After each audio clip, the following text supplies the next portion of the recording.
Just here to give a quick book review. I read recently Richard K. Morgan's 13.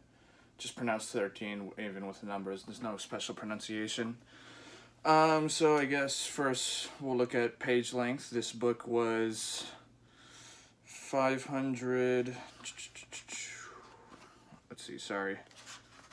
543. 544 pages long. Reading time, it took me cumulatively, I'd say about 7 hours to read.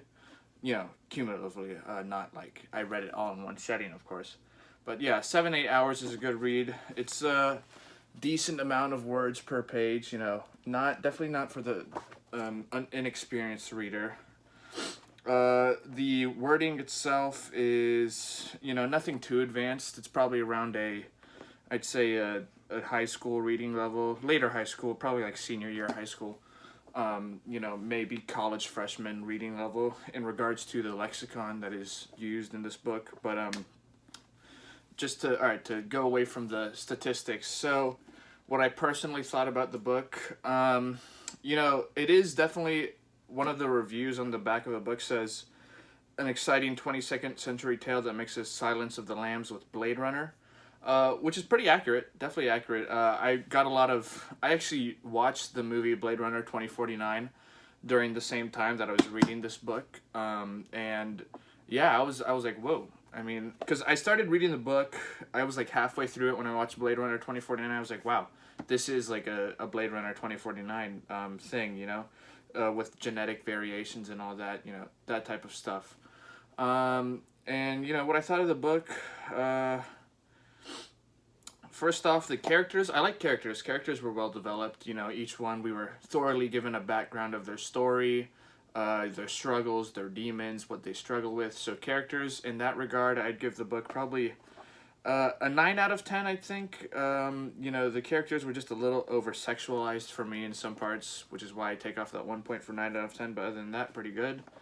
Um, the I'd say plot was 7 out of 10. There was a pretty good plot where he was solving one crime, and that crime turned out to be linked to part of like a bigger organization. So I do like those generally, but like the plot was kind of a little bit too all over the place for me, and I didn't really enjoy that much. Imagery slash well, okay, I guess not slash, but setting was good. It's set in 2100, somewhere around that, so quite a bit into the future, right? um, it's lots of description about future technology. um, I did, and so setting and the description, the imagery of the actual physical setting was not as developed as I would have liked it to be. In some places it was, in some places it was a bit lacking. But so I setting I'd give like a 7.5 maybe.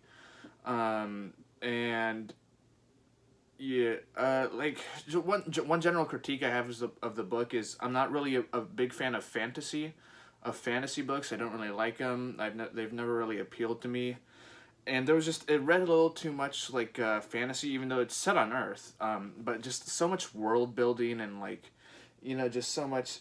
And I don't know how this occurs, but paradoxically, I felt like there was too much world building, and at the same time, I was kind of confused about what was going on, about like what the setting was in some parts. So I'm not sure how that happens. I'm a pretty good reader, so I wouldn't chalk it up to my incompetence at reading.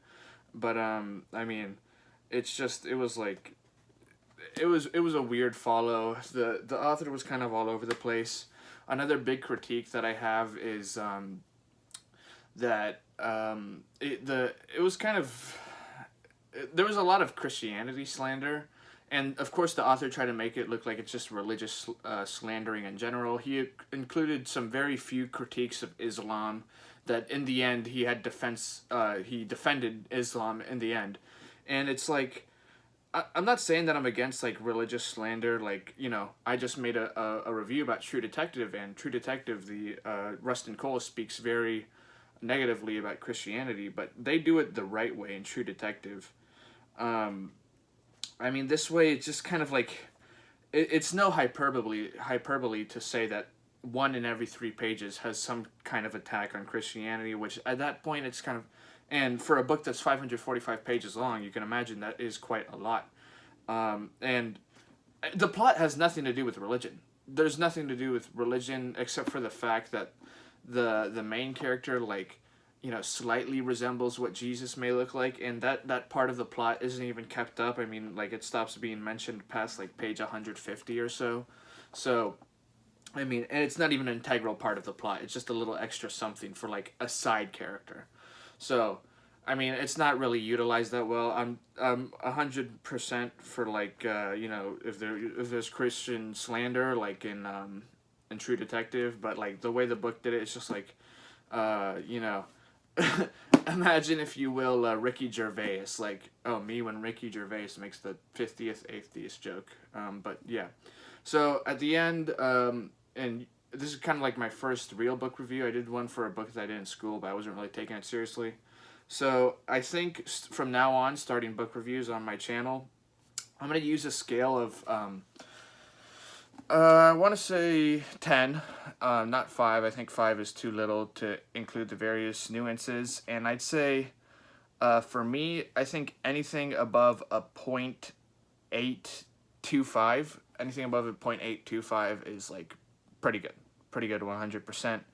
100% you have to read it. Anything above 8.25. Anything from the range of like 0.75 to 8.25 would be like, yeah, I definitely give this a read, like a 90%, you know, give this a read. And then anything like from below 7.5 to like 5, it'd be like, yeah, I mean, you know, if you ever see this at like your local used bookstore and it's like, or it's like half off at Barnes and Noble, you know, pick it up if you don't have anything else to read. Anything below a 5 is like, I would not I would not recommend reading this. I would not recommend spending money on it. You know, we'll say like anything from a 3 to a 5 is like, I wouldn't spend money on it, but if you find it for free, then by all means read it. Anything below a 3 is like, don't read it.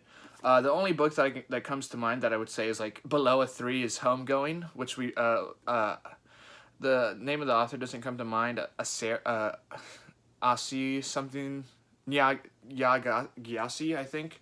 That was definitely below a 3. I'd give it a 2. So much sexual scenes, just plot underdeveloped. Yeah, Homegoing is like but that's kind of an irrelevant tangent.